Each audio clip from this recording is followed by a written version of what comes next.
Samantala, sakit ng ulo noon pa man ang matinding traffic sa Metro Manila. Sa datos ng GMA News Research noong 2012, aabot sa 2.2 milyon na mga sasakyan ang bumabiyahe sa mga pangunahing lansangan ng NCR.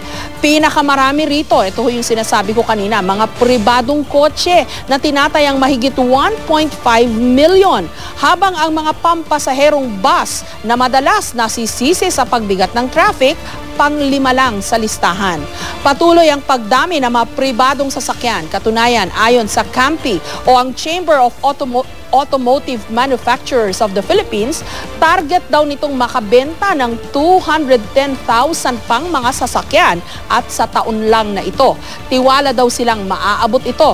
Katunayan, mahigit 87,000 units na ng mga sasakyan ang naibenta nila mula Enero hanggang nitong Hunyo.